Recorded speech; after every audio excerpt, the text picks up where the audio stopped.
हाय। Investors generally ऐसी companies में invest करना पसंद करते हैं जो रेगुलरली डिविडेंड्स पे करती हैं ताकि वो एक एक्स्ट्रा इनकम अर्न कर सकें। रिसेंटली कुछ कंपनीज ने डिविडेंड्स अनाउंस किए हैं, इसलिए आज हम आपको 5 ऐसी कंपनीज के बारे में बताएंगे जिनकी एक्स डिविडेंड डेट्स नजदीक आ रही हैं।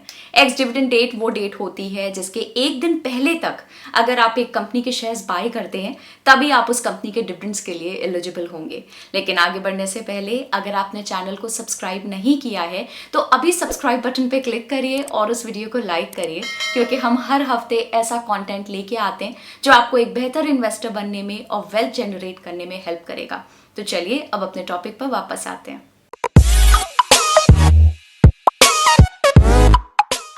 किसी भी कंपनी के डिविडेंड के बारे में पता लगाने का सबसे क्रिटिकल मैट्रिक है डिविडेंड यील्ड। डिविडेंड यील्ड को कैलकुलेट करने के लिए हम डिविडेंड पर शेयर को उसके करंट मार्केट प्राइस से डिवाइड करते हैं। ये एक बेटर मैट्रिक है ये जानने के लिए कि कंपनी कितना डिविडेंड दे रही है। हमने इस लिस्ट में सिर्फ उन्हीं कंपनीज को कंसिडर किया है जिनका डिविडेंड यील्ड 1% से ज्यादा है। डिविडेंड यील्ड कैलकुलेट करने के लिए हमने 23 मार्च 2022 यानी कि वेंसडे को मार्केट क्लोजिंग पे जो प्राइसेस थे उन्हें कंसिडर किया है। इसके अलावा हमने उन्हीं स्टॉक्स को चुना है जिनका मार्केट कैप 2000 करोड़ से ज्यादा है। इस लिस्ट को हम ascending order of dividend yield में कवर करेंगे, यानी कि जिस कंपनी का डिविडेंड यील्ड सबसे ज्यादा है उसको हम एंड में कवर करेंगे। तो चलिए स्टार्ट करते हैं आज का डिविडेंड अलर्ट। फर्स्ट कंपनी है धामपुर शुगर मिल्स लिमिटेड। ये कंपनी इंडिया की one of the leading integrated sugar cane processing companies है। इस कंपनी ने 6 रुपीज पर शेयर का डिविडेंड डिक्लेयर किया है और इसकी एक्स डिविडेंड डेट 30 मार्च है, यानी कि अगर आप 29 मार्च या उससे पहले इसके शेयर्स खरीद लेते हैं तो आप इस डिविडेंड के लिए एलिजिबल होंगे। इस डिविडेंड का डिविडेंड यील्ड 1.12% तक बनता है। कंपनी का पी रेशियो 14.94 है और डेट टू इक्विटी रेशियो 0.43 है। प्रॉफिटेबिलिटी की बात करें तो कंपनी का रिटर्न ऑन इक्विटी 15.69% है और नेट प्रॉफिट मार्जिन 5.57% है। पिछले 5 साल में कंपनी की सेल्स 13.23% के रेट से कंपाउंड हुई हैं। पिछले 1 साल में कंपनी का शेयर 185.27% बढ़ा है और पिछले 5 साल में कंपनी का शेयर 18.46% के रेट से कंपाउंड हुआ है। सेकंड नंबर पे है सुंदरम क्लेटन लिमिटेड। ये कंपनी टीवीएस ग्रुप का एक पार्ट है जो एल्यूमिनियम डाई कास्टिंग्स की मैन्युफैक्चरिंग और डिस्ट्रीब्यूशन में इन्वॉल्व है। इस कंपनी ने 44 रुपीज पर शेयर का डिविडेंड डिक्लेयर किया है और इसकी एक्स डिविडेंड डेट 29 मार्च है, यानी कि अगर आप 28 मार्च या उससे पहले इसके शेयर्स खरीद लेते हैं तो आप डिविडेंड के लिए एलिजिबल होंगे। इस डिविडेंड का डिविडेंड यील्ड 1.22% तक बनता है। कंपनी का पी रेशियो 16.53 है और डेट टू इक्विटी रेशियो 2.4 है। प्रॉफिटेबिलिटी की बात करें तो कंपनी का रिटर्न ऑन इक्विटी 12.41% है और नेट प्रॉफिट मार्जिन 3% है। पिछले 5 साल में कंपनी की सेल्स 10.25% के रेट से कंपाउंड हुई हैं। पिछले 1 साल में कंपनी का शेयर 15.01% बढ़ा है और पिछले 5 साल में कंपनी का शेयर 0.75% के रेट से कंपाउंड हुआ है।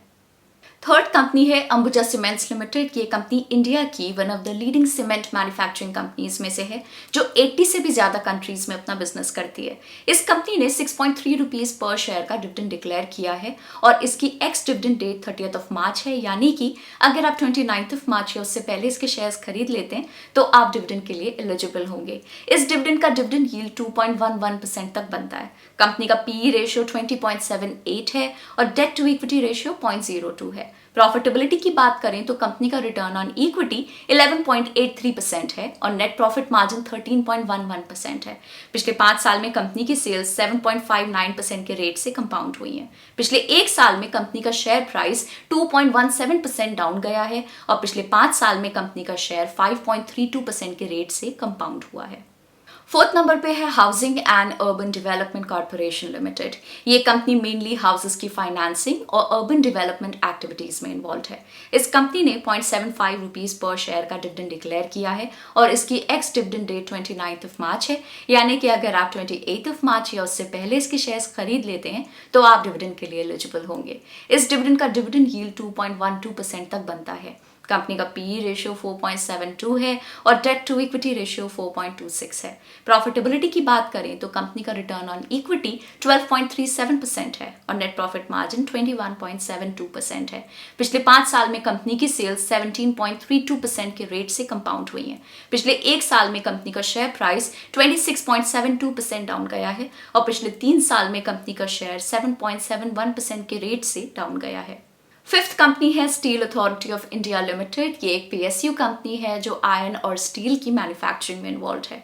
इस कंपनी ने 2.5 रुपीज पर शेयर का डिविडेंड डिक्लेयर किया है और इसकी एक्स डिविडेंड डेट 28 मार्च है, यानी कि अगर आप 27 मार्च या उससे पहले इसके शेयर्स खरीद लेते हैं तो आप डिविडेंड के लिए एलिजिबल होंगे।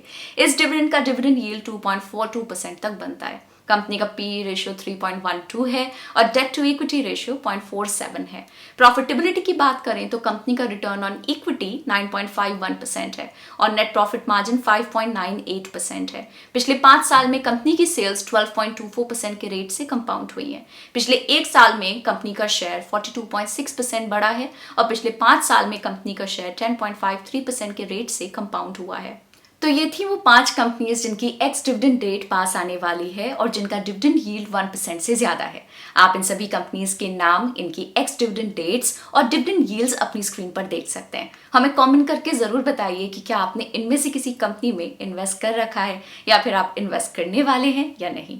हम आपको याद दिला दें कि ये वीडियो सिर्फ एजुकेशनल पर्पस के लिए है और किसी भी तरह की कोई बाय या सेल रिकमेंडेशन नहीं है।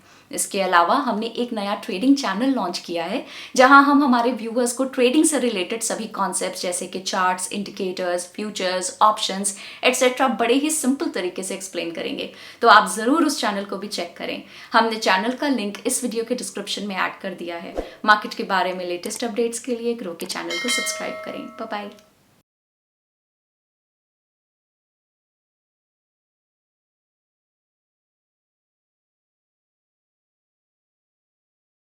Investment in securities market are subject to market risks. Read all the related documents carefully before investing. Please read the risk disclosure documents carefully before investing in equity shares, derivatives, mutual fund, and or other instruments traded on the stock exchanges.